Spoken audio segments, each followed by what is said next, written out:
Grab a blanket and a pillow. Go on, get comfy. You don't want to miss this page turner. If you do, you'll be sorry. Snuggle in your bed. It's time for Miss Mid's story.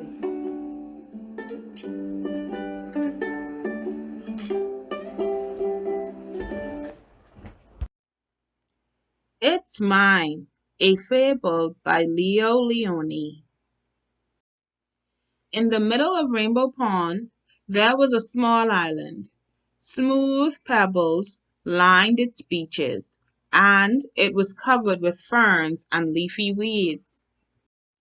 On the island lived three quarrelsome frogs named Milton, Rupert, and Lydia. They quarreled and quibbled from dawn to dusk. "Stay out of my pond!" yelled Milton. "The water is mine." "Get off the island!" shouted Rupert. "The earth is mine."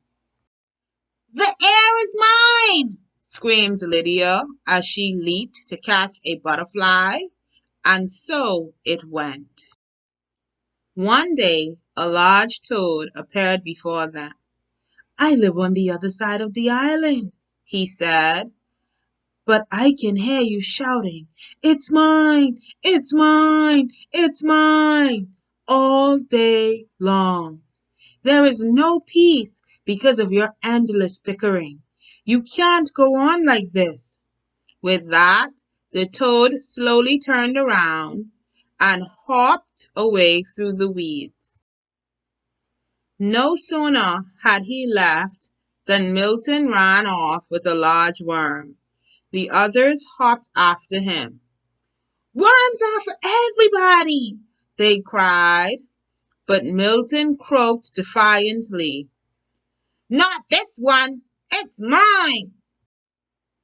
Suddenly, the sky darkened, and a rumble of distant thunder circled the island. Rain filled the air, and the water turned to mud. The island grew smaller and smaller as it was swallowed up by the rising flood. The frogs were scared. Desperately, they clung to the few slippery stones that still rose above the wild, dark water. But soon these too began to disappear.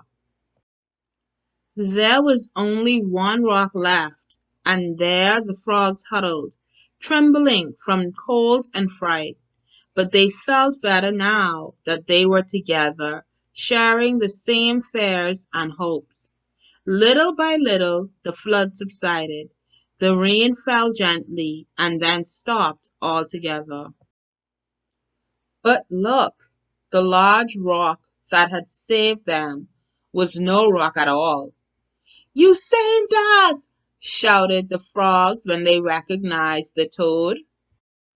The next morning the water had cleared. Sun rays chased silver minnows on the sandy bottom of the pond. Joyfully the frogs jumped in, and side by side they swam all around the island. Together they leaped after the swarms of butterflies that filled the air. And later, when they rested in the weeds, they felt happy in a way they had never been before. "Isn't it peaceful?" said Milton. "And isn't it beautiful?"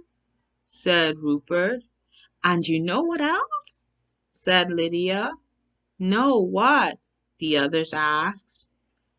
"It's ours," she said. The end.